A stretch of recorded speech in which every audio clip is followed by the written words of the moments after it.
Hi, everyone. So I just read this very short and very important, let me get it where you can see it, very short and very important book on leadership. It's a collection of leadership essays entitled Inconceivable, where the author and my childhood friend, Brian Francis, get that turn where you can see it, has taken favorite movie quotes and he's applied them to leadership in these short essays. This book takes like an hour to read.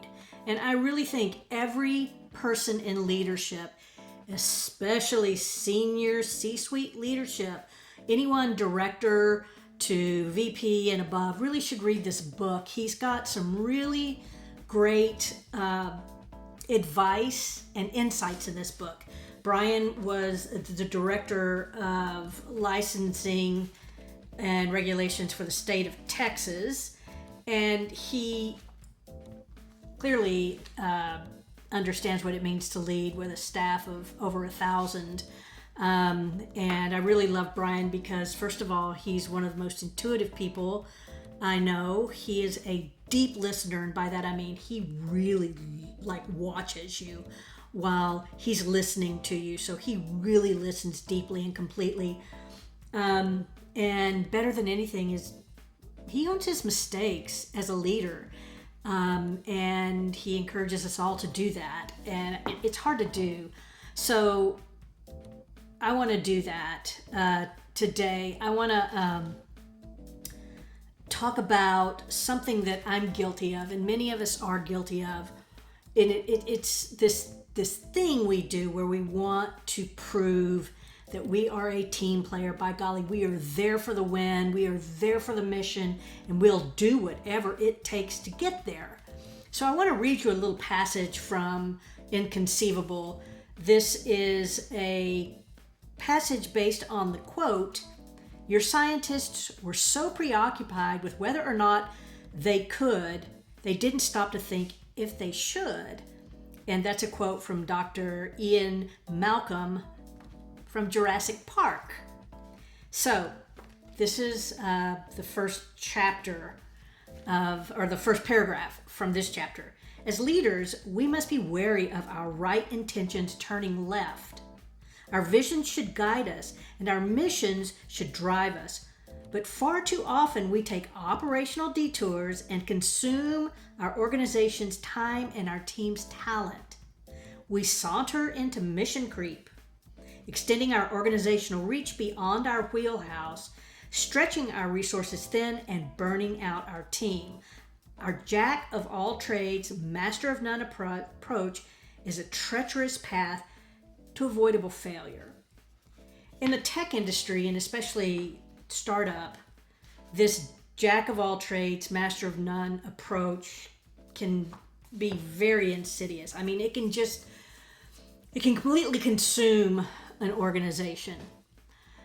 For me, leading an operations team, platforms, especially the behind the scenes, behind the sexy website stuff, just the systems that power all of that, my team became jack of all trades and masters of none.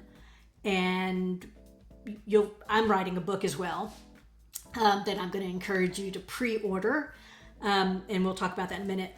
But if we continue to say yes, we can do it, then we'll continue to get that work in our departments.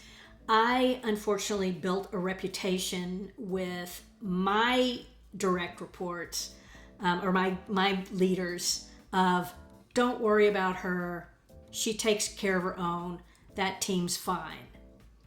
Well, if you never understand what a team does, even if they're operating well, you're never going to understand if you're asking too much of that team. Now, I'm going to take responsibility and say it's my responsibility, or it was my responsibility to say no, or to say, no, that's not our work. That really belongs in this department, or that's a product initiative, or that's engineering, or that's a QA type initiative that we're not qualified to do. Instead of saying, yes, we'll figure it out and we'll do it. It burns teams out. It wears people out.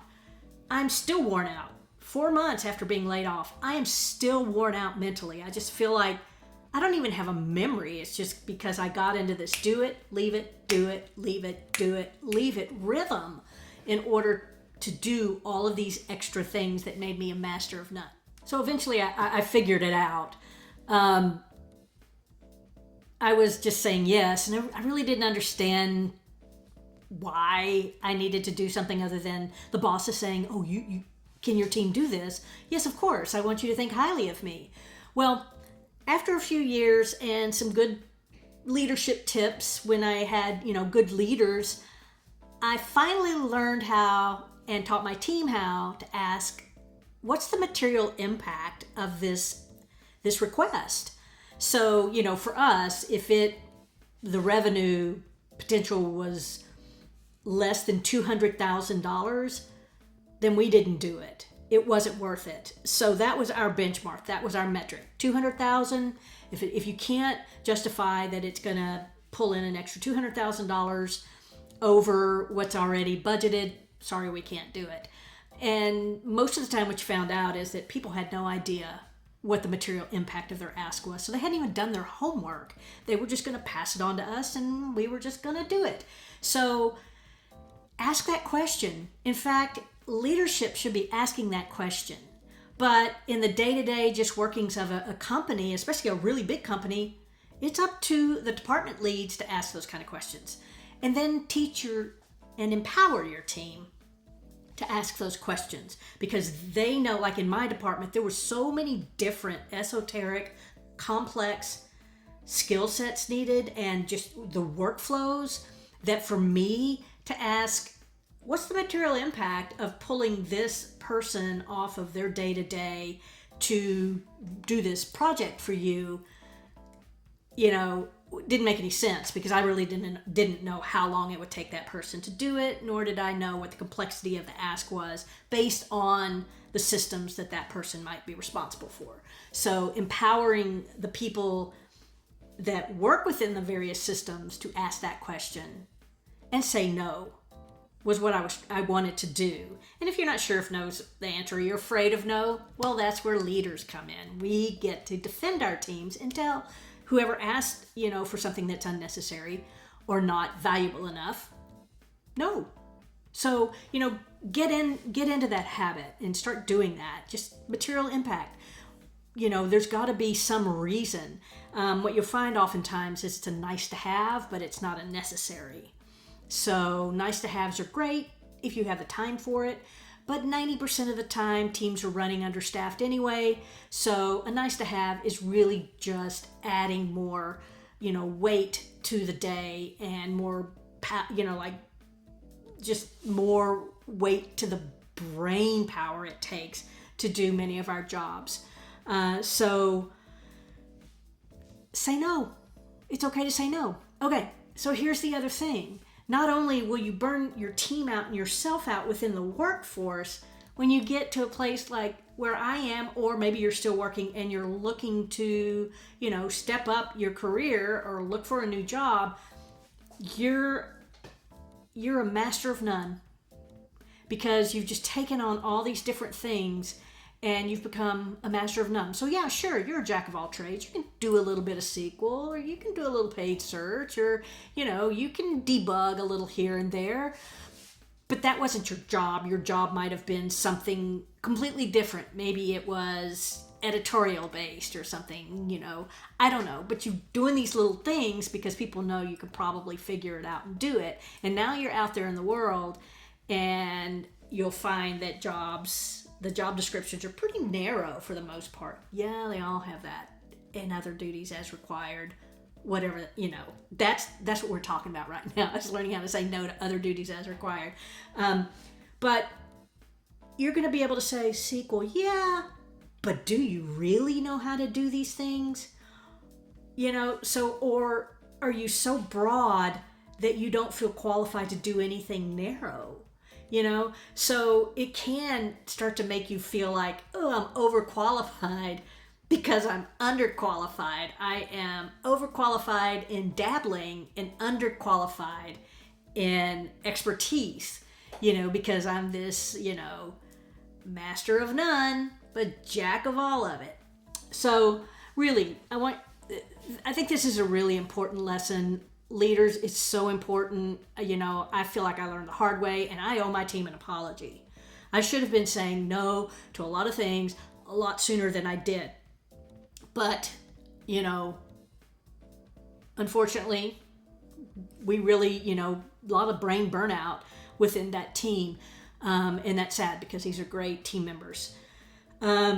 So keep that in mind. There's a ton of these kinds of little nuggets in this book. And, I swear, each one of these little movie quotes, Brian's been able to spin this into an essay that it has to do with your day-to-day. Every bit of it, we're all out there in leadership, and we're all pretty well using the same leadership principles. So it's kind of nice to read something that kind of starts to deconstruct some of the things we do and make suggestions, or at least make us think about why we do things the way we do when they don't always give us the best outcomes. So very creative idea, and I'm a big believer in creative thinking in a leadership role. So Inconceivable by Brian E. Francis. You can get it on Amazon. It's super short. It'd make a great gift for the CEO or your boss. It's a nice little, how they like to give you those little worky things, you get the little Franklin Covey things and stuff, and woo, we're keeping it all business-like. Well, do the same for them and get them this book. And while you're there, pre-order my book. I am currently writing a book called Leadership Challenged, a middle management memoir. And most of us are going to lead from the middle. There's a handful, of course, there's that echelon of leaders that are C-suite and executive, etc. But the bulk of leadership in the work world is right in the middle. It's the management in the middle, anywhere from line manager to director. It's this middle management. And we are closest to the bone. We really understand our teams, and we truly are the leaders in the workforce and in the world around us. It is in the middle, and that's what my book is about. It's challenging leadership, because we just put leadership up on a pedestal, and it's not there. It's down in the trenches.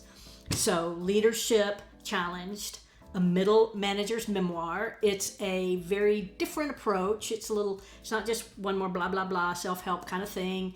This is, I blend fiction and memoir into the nuggets of advice and experience that I have, and that I want to share with other leaders. So, Christy and Brian, little kids from Giddings, Texas, we're going to tell you, and we really are, we're going to tell you what matters in leadership. So you can go to Amazon, and while you're picking up Brian's book, in the book section, you can search Leadership Challenged by me, Christy Claxton, and pre-order your Kindle download for $5.99. It will release on October 29th. At that time, print will be available, and the Kindle price is going to go up a little bit. So this is an opportunity to get a little bit of a discount on what I think is going to be a really important and hopefully, inspiring read for all of you. And even if you're not leadership, maybe you're, you should read it. Because whether we're leading in a department for the state of Texas, or in a worldwide corporation, or just, moving through the day, there's always those people who lead. So both of these books are great for anyone. So with that, I'm going to leave you and hope you have a really good week. Sorry, my voice is a little dry.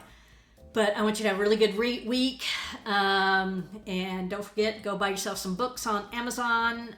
You can always reach me at christyclaxton.com.